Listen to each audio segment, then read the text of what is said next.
Hello student, कैसे हैं आप। चलिए आज हम करते हैं मैथ्स एनसीईआरटी क्लास 8। अगर आपको मेरी वीडियोस पसंद आती हों तो प्लीज़ इन्हें लाइक एंड सब्सक्राइब कीजिए।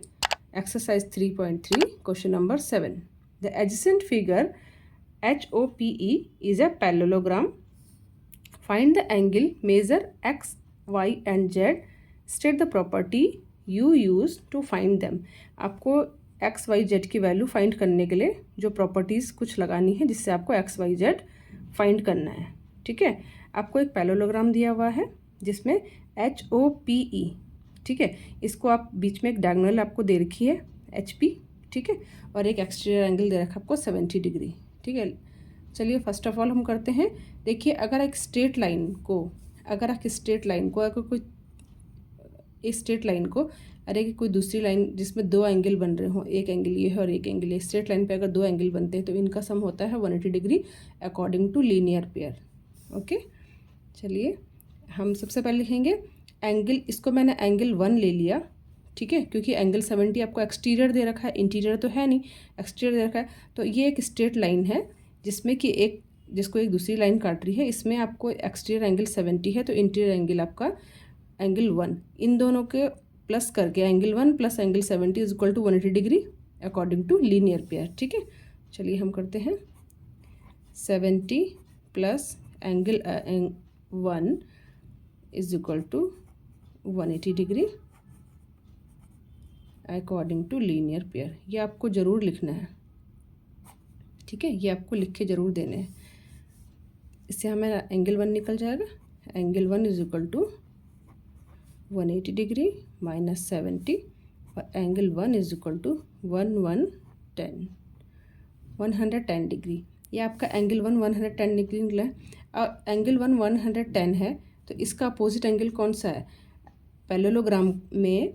अगर ये एंगल 1 का अपोजिट है एंगल x, तो एंगल x की वैल्यू फाइंड हो गई कि angle x is equal to angle 1 होगा, क्योंकि एक प्रॉपर्टी है इसमें जो पैरेललोग्राम की नेक्स्ट प्रॉपर्टी है कि opposite angle of parallelogram are equals.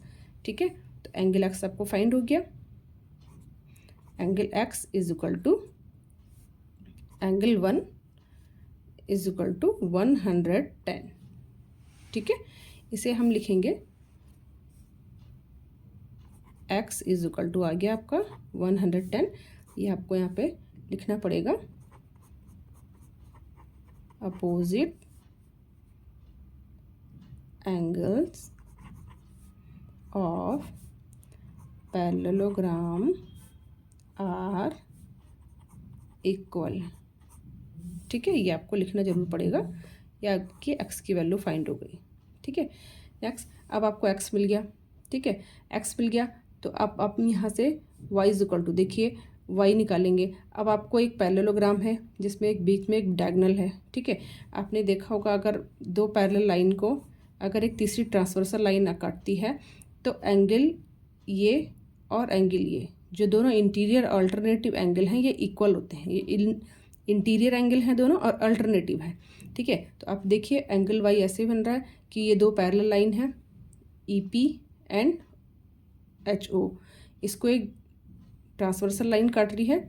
ठीक है, HP, जिसमें कि ये इंटीरियर एंगल Y और एंगल ये 40 डिग्री, ये दोनों इक्वल होंगे क्योंकि ये इंटीरियर ऑल्टरनेटिव एंगल है।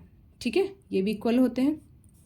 तो यहाँ से आपको एंगल Y की वैल्यू फाइंड हो गई। Angle Y is equal to हो गया आपका 40 डिग्री। इसे आप लिखेंगे यहाँ पे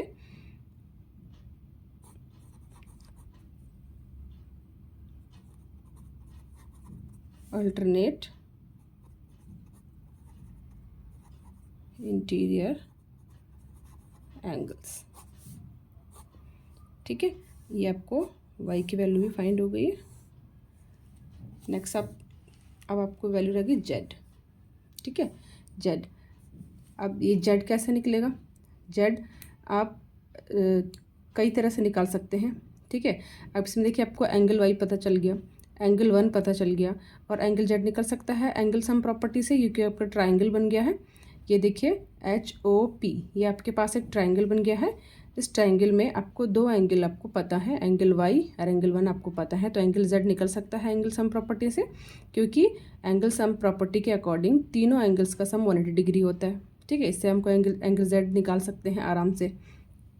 ठीक है, और एक एंगल जेड आप निकाल सकते हैं, ये देखिए ऐसे, ये ई एच ओ, ये जो एंगल है ये पूरा एंगल, ठीक है, इसके EHOPE।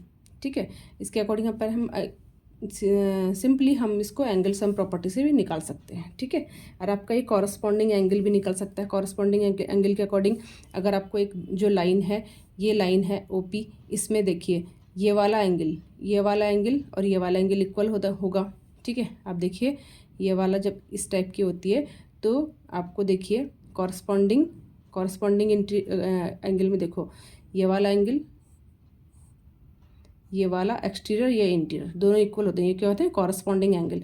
तो आप देखिए ये लाइन है, ठीक है, इसमें ये आपको ये दो पैरेलल लाइन है, इसमें एक तीसरी लाइन कट रही है, तो ये 70 इज इक्वल टू होगा 40 प्लस जेड, क्योंकि ये क्या है, ये माना 70 है, ये आपके पास 40 प्लस जेड, तो ये दोनों क्या होंगे? इक्वल होंगे, क्योंकि कॉरस्पॉन्डिंग एंगल के अकॉर्डिंग। ठीक है, तो इसको आप दो वे से निकाल सकते हैं, हम एंगल सम प्रॉपर्टी से भी निकाल सकते हैं। तो एंगल सम प्रॉपर्टी से निकालिए, जो आपको ईजी लगेगा उससे निकालिए। ठीक है, तो हम लिखेंगे इन ट्राइंगल, कौन सा ट्राइंगल है आपके पास?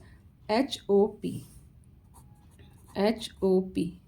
ठीक है, angle y plus angle z plus angle one is equal to 180 degree. यहाँ पे लिखेंगे angle sum property.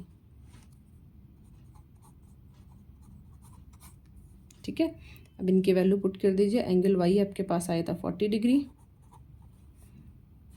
Plus angle Z आपको फाइंड करना है, एंगल वन आपके पास आया था 110, एंगल वन आपका 110 आया था ना, इज इक्वल टू 180।